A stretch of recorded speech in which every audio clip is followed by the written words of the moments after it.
What's up, guys? We are here in San Francisco, California, and we are here to do another ballpark tour, the San Francisco Giants ballpark, the Oracle Park.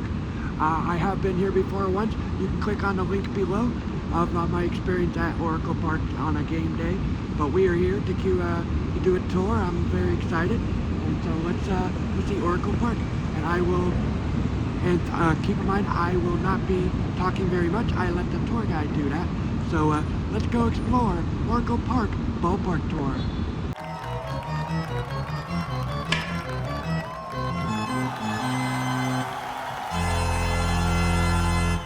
History up until the time they left New York at the end of the 57 season. These are the World Championships they won in New York City. And then if we follow them down.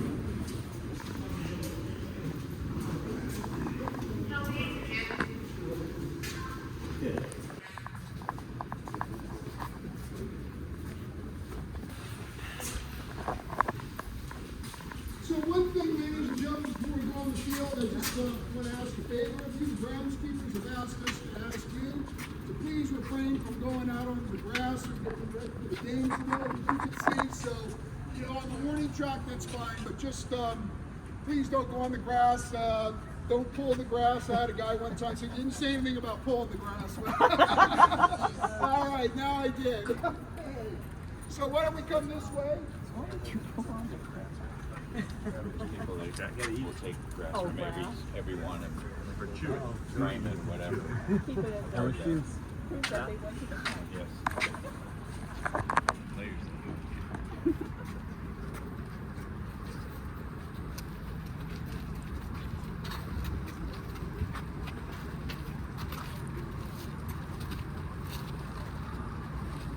can see the netting setup. Every team in baseball has this, from the right field foul pole to the left field foul pole.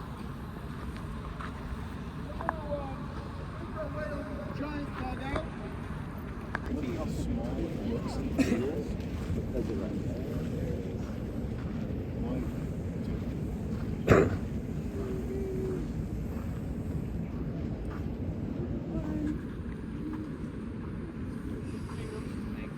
Major League Baseball, they've got the, over here you can see the bat racks, the helmet racks, the two monitors over here.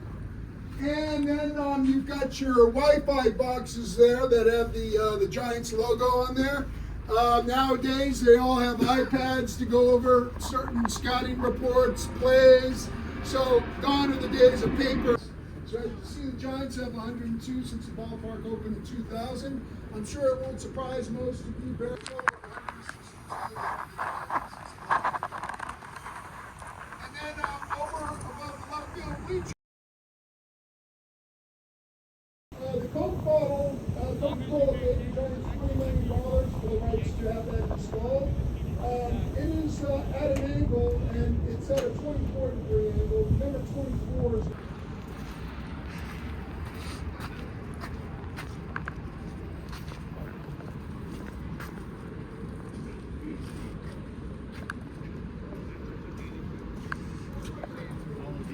Right ahead.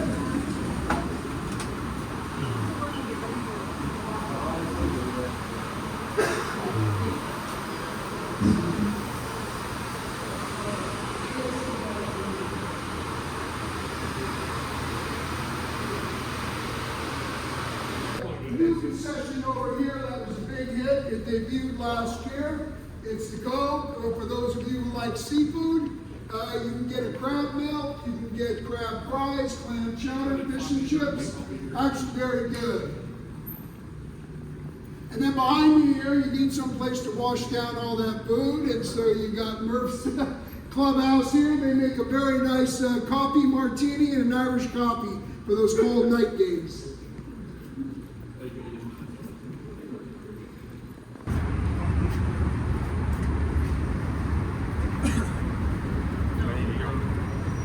View level, the upper deck, and you're going to see in a moment why this is called the view level. We're going to go out into the seats here.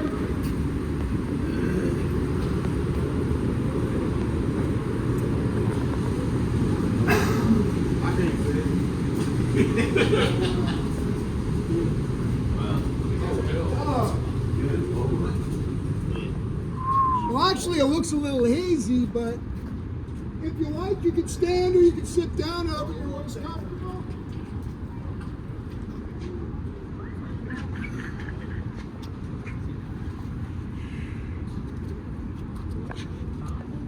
To propel the Giants into the 51 World Series.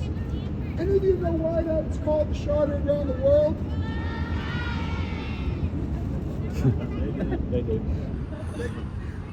Any guesses? Okay, well the reason for that is it was the World Series, the A's and the Giants, Game 3, the earthquake. Well, that was a 6.9 earthquake that was centered 60 miles southeast of here in Loma Prieta. And that got its name, the Loma Prieta earthquake. Now, when they built this ballpark, they wanted to make sure it could withstand an even stronger earthquake. They tell us, we haven't got first-hand experience, but they tell us that this ballpark can withstand a 7.3 earthquake. By the way, Candlestick Park held up like a champ during that earthquake. The only structural damage to Candlestick is that a small piece of concrete in the outer center field rim fell onto the parking lot. Nobody was hurt. The car wasn't even damaged, and that was it. So that says a lot about the construction of Candlestick. Here, this ballpark is built to bend and not break, if you will. Unlike Candlestick, which is just an oval concrete structure, this ballpark is built in 5 different sections. So under here, this is totally hollow. This is one section of the ballpark. You folks are standing in another, and right here, between the center block, it's hollow. So in the event of an earthquake, the ballpark would sway. Not far out, but you know, it would just have a little flexibility to it so that there wouldn't, the structural damage would hopefully be minimized, if any at all. So that's one of the unique things about the ballpark. The left field dual bridge over here. This was, it's getting ready to celebrate its 91st birthday. It was built in 1923. May 12th it opened. In fact, speaking of earthquakes, today is the 118th anniversary of the 1906 San Francisco earthquake. So hopefully no earthquakes today. Anyway, getting back to the bridge, it's named after Lefty O'Doul. For those of you who don't know, Lefty O'Doul he was a manager in the Pacific Coast League, the San Francisco Seals. He was like a father figure to the DiMaggio brothers. In fact, when Joe DiMaggio married Marilyn Monroe at a civil ceremony at City Hall here in San Francisco, Lefty O'Doul was one of 5 people Joe DiMaggio invited. It's still a fully functional drawbridge. It allows the sailboats to go to their berths on the other side there, so it's got to open up in order to let them do it.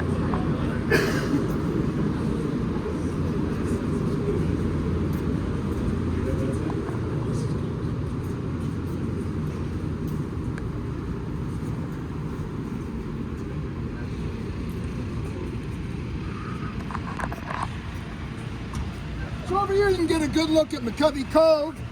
I don't know if those of you heard, a gentleman had asked me where in the Giant dugout how far of a drive it is from home plate to the cove. It's 365 feet if it's pulled down the right field line. So to give you a little to the McCovey statue, the cove is named after. There's a park over there. People will picnic before the game, kind of relax. And then Visa is building their world headquarters, that white building. And then over there, there's brownish red buildings. That's going to be office, apartments, and office, apartments, and retail is going to be over there. It hasn't quite opened yet. They're getting started. Between those 2 buildings, behind that building that sticks out in the middle, you can't get a really good look at it, but that's the upper rim, the Chase Center, where the Warriors play. So they're just about a quarter mile down the block there. And then one of the unique ways of coming out here to Oracle, I was talking to a gentleman before the tour, and I highly recommend public transportation out here because there's all sorts of public transportation you can take here, and parking lots are going to rip you off. I think it's 140 to park across the street. And when you think about it, then after the game, you're in the back of the line. So I always recommend, if you're going to drive, there's some parking lots about 4 or 5 blocks up that are a little cheaper, and you can get out of the area a lot quicker. But really, public transportation is the way to come out here. The Giants estimate about 65% of their fan base comes out on public transportation because there's so many ways to come out here. You got the ferry dock right there. It drops you off 45 minutes before the game. You simply walk across the port walk and you're in the ballpark, and it leaves 45 minutes after the game. We have the light rail across the street there. We've even got valet bike parking directly below us there. So if you choose to ride your bike, you can check it in and get on your bike after the game. You got the guys, the petty taxis that take you from the ferry building along the Embarcadero. And those of you who want to go out on the water, they have kayak rentals down the Embarcadero. So anyway, there are a lot of ways to come out here. And I always, I always try to discourage people from driving because it's just a big rip. You're paying more for parking than you are your game tickets. So anyway, just my opinion. Any questions? No questions? All right, 500 depending on the day of the week and who we're playing. So if it's the Dodgers, Yankees, top dollar. How many people? I'm sorry? How many? 30. 30 tickets? People. We've got, there's 61 suites in Oracle Park, 15 of which are open to the...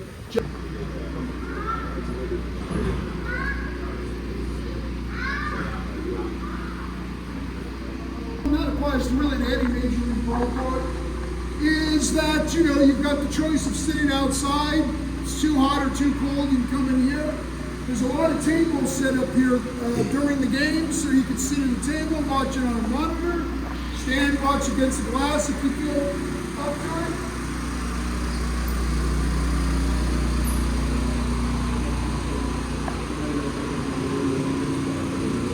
And also, one of the perks here is that you can get waited on as well. So someone can come and take your order and bring you your food, your beverage.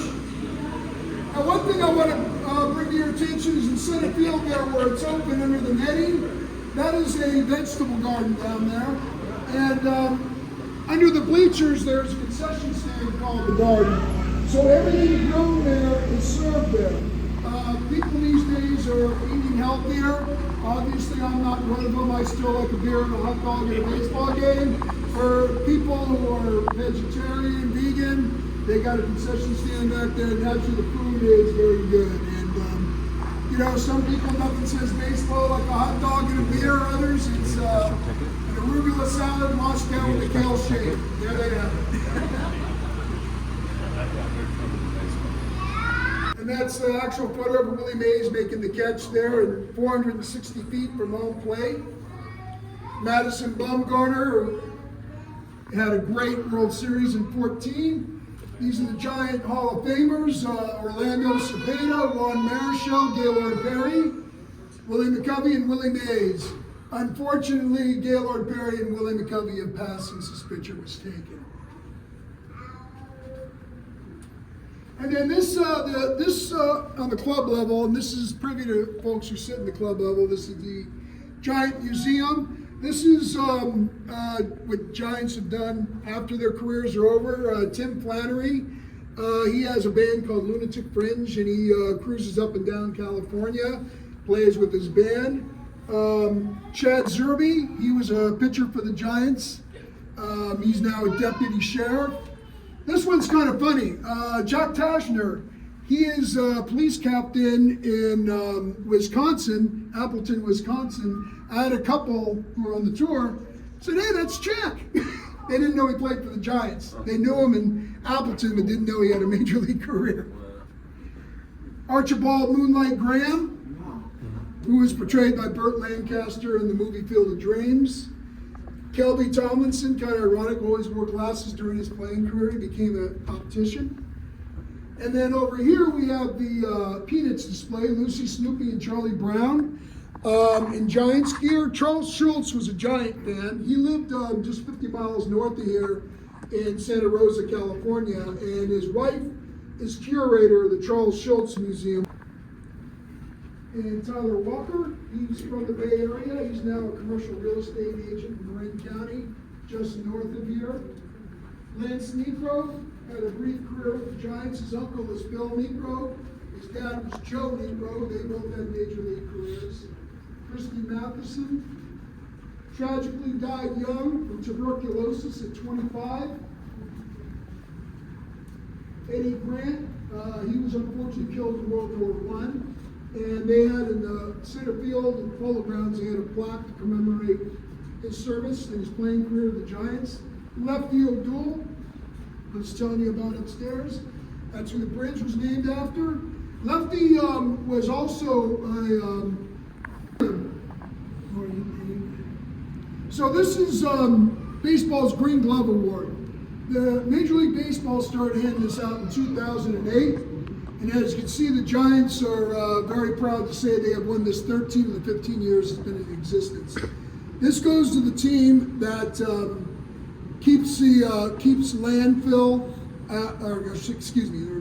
keeps garbage out of landfills, does a lot for the community.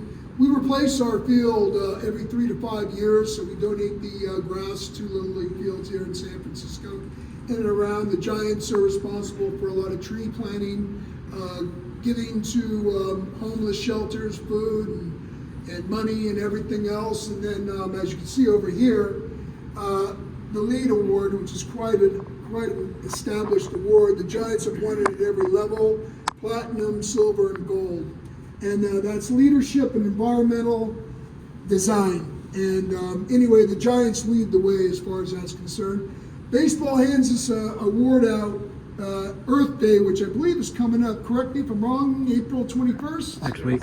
22nd, okay. So Major League Baseball will announce the winner of the 1923 Green Glove Award on the 22nd, 21st? 22nd, thank you, okay. On the 22nd. So to give you an idea, we have our own recycling center. Otterstad, this is the final out of the 2014 World Series at what was then Kauffman Field in Kansas City. And as the Giants celebrated. For any of you coming to the game tonight, if you come in the main entrance, you're coming up the escalator over here, and I might suggest coming up to this level so you can walk around the ballpark in its entirety, unimpeded. Also, you can probably take a look at all the concession stands. It's a very wide variety here, from lumpia to sushi to bratwurst, hammer, I mean, you name it, they probably got it. And then there's a food court out in the left field corner as well. So anyway, if you want to just take a look around the ballpark, I might suggest coming a little early, coming up here and doing that.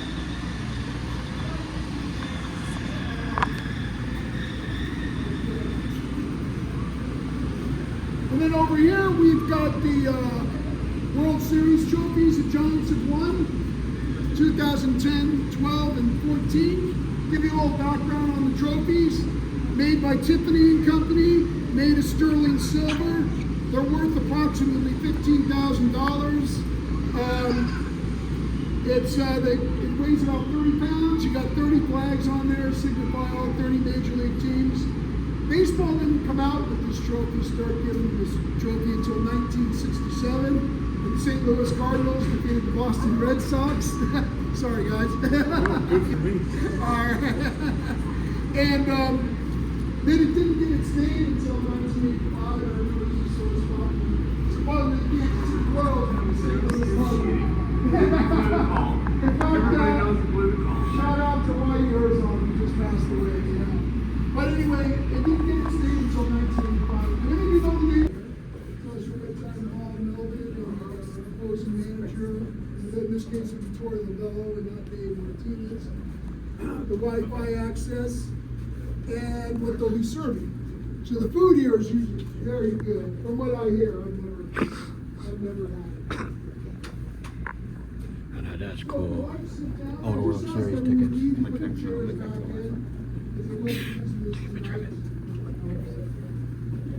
So, as you can see, the press box is a great view here. The level is awesome. It's high enough where you can kind of see outside the ballpark, low enough. Excuse me, you can actually hear what's going on. Probably your third base coach yelling at the batter. They usually like to keep these windows open here, and they open up and they're attached to these hooks here. They like to have the same element as the players, the same smells, the sounds, and everything else. Now, there is a level of decorum in the press box. For example, you can't wear a team's gear right at the end of the game. You can't stand up and high five, because if you do, you get written up. And so if you're written up, I think 2 or 3 times, you're 86 for the press box. And if you're a writer or a columnist, that could be huge. So anyway, there is a level of decorum in the press box. Well, that gentleman is sitting there. You usually got the lead umpire. Umpires are graded throughout the year. In our case, it's Ed Montague, who used to be a major league umpire, and he grades the umpires. For example, if there's a challenge play and it goes against the umpire, that's a demerit, if you will. If an umpire isn't positioned correctly, if there's a ball hit out into the gap in right center field, the outfielder hits the cutoff guy at second base and the umpire isn't positioned at second or at home plate, that goes against them. And I don't know if a lot of you know this, but at the end of the year, the umpires, the best of the best who are graded properly and with the highest grades move on to the postseason and then the World Series from there. So anyway, next time when you watch the playoffs this year, you know those are the umpires who are graded the best throughout the regular season. Get your 20% off now this year items in the layout store and 10% off those you can send across. Basically, 2 over the 3 games. I got 2. Thank you, sir. All right. Great tour. Thank you very much. Glad you had a good time. You're welcome. All right, guys, that will do it here for the Oracle Park Ballpark Tour. One of the best ballparks I've ever been to. Not gonna lie. I'm going to PNC later this year, so that would probably be the only competition.